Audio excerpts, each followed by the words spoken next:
All right, so when so this is MH Ready Patch. It smells a little chemically. You'll notice when you open it up. It dries. It depends. So what I'm gonna do is I'm gonna scoop it in here, put some out there, grab some up, make a roll. I'll do this all in a minute, and then I put it into a hole, and then I pull it off. I let it dry, and then I sand it. Now, if it's a big divot, kind of like that thing there, or these big holes there, it's going to take a while to dry. Once that does dry, it'll probably take about 45 minutes to dry. Once it does dry, then you can sand it off, and then you want to put another layer on, but that second layer put on is super thin, so that might take 5 to 10 minutes to dry because it's super, super thin. A lot of students start to use it the way I do not want you to use it, almost as if they're putting icing on a cake, and they start to go in here and they're just like, oh, la, la, la, la. You know, that's not the point. You want to put it on, get it in the hole, and then take everything off so that material is only in the hole, not on the surface, as if you're putting frosting on a cake. Or like spackle. Just like spackle. If you ever did wall repair or anything like that, same idea.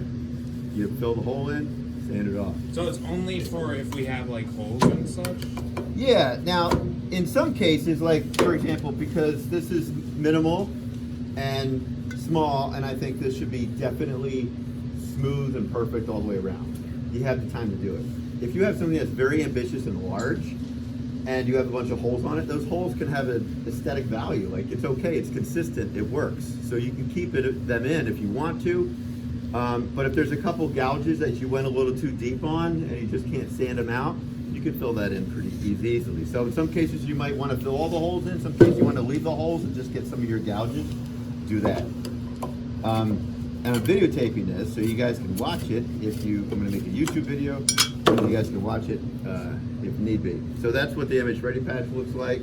Now there's all sorts of wall filler. There's stuff that doesn't stink like this. This doesn't shrink very much. I like it. I've been using it for years, and it kind of works. So what I did is I took a little stuff. Before I do anything, I'm going to go back and just rest the top back on because I don't want this to dry. Air gets to it, it dries, right? So I'm just going to rest the top back on. I'm not going to hammer it back on because I want to be able to use it again. After I do that, I have a nice roll on here now, but it's kind of a lot. I'm gonna smear it straight down. And then I'm going to go about halfway in, and then see how vertical my knife is, and then I get a nice little roll. I take that roll and I smush it in the hole. Let's just find a little hole right here. I'm going to smush it in the hole. See how I smushed it in the hole? But there's a lot of excess there. Then I take this thing off. Here, hold it. I'm trying to clean this off, put it here, whatever, so it's nice and clean.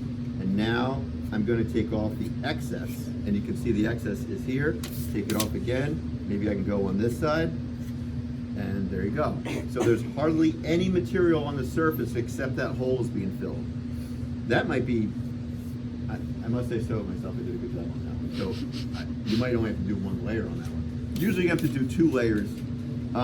This starts to dry quickly. So I can still use it now, but if it dried for about 3 or 4 more minutes, then I'd probably want to just get a new smearing roll. So now I'm just going to fill it in these other holes here, take off, and I'm going in different directions, and I'm feeling, because this is a rounded plane, this is a flat piece of material, tool, and I'm trying to like go in different directions to get all the excess material off. Because the more you leave on there, the more you have to sand off. You're just making more work for yourself. Might as well get it off while it's wet and in that state. So you're just going to kind of work your way around. Oops. Good. And just get all these little holes filled in. Get in there, buddy. Sometimes it doesn't get in right away, so you got to work it in and then take it off. Now, what I don't want you to do, because I know a lot of you like to do this, start to mass produce and you just fill in all the holes. Like, oh, I'll wipe it off afterwards. It's going to dry and get kind of I don't know the word, too viscous for you to manipulate. It has to be in that wet state. So just do one at a time. And just work yourself from one section to another section to another section. And after a while, after you're finished, let it dry for a while. And you can go and do something else.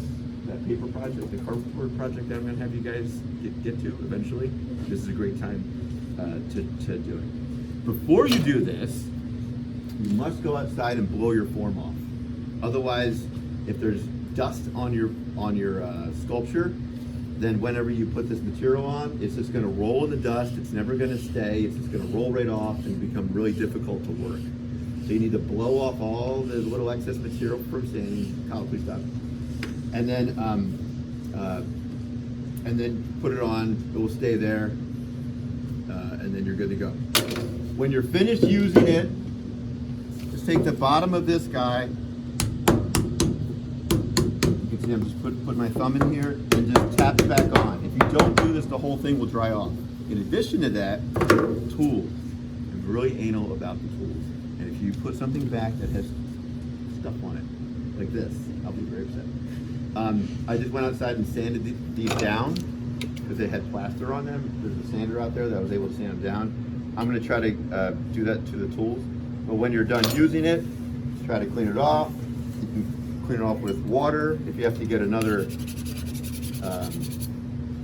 knife to scrape off, and it should look like that, nice and perfect and clean. If you have any material on here and you try to take it off and it has all these bumps, it's not going to get that perfect smooth surface that you want to achieve.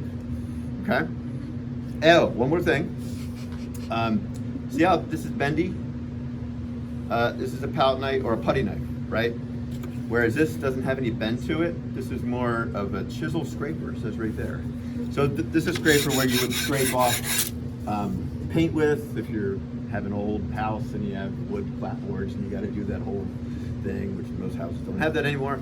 And it has a kind of a beveled edge here. It's good for scraping. I just wanted you to notice the difference. So there's different ones back there. I'll show you where they are, but all these are back there. So you want to use the small ones if you have little small tool or holes. But if you have a big flat plane, then you can use a larger one, and then you can kind of get big surfaces there. But probably you'll get away with this on most of your pieces. I'm just looking around because there's a lot of curves and things of that nature. All right, again, you don't have to fill in every little air bubble hole, but in this case, I think you should. And you have the time, you're a little ahead, so do it. Okay?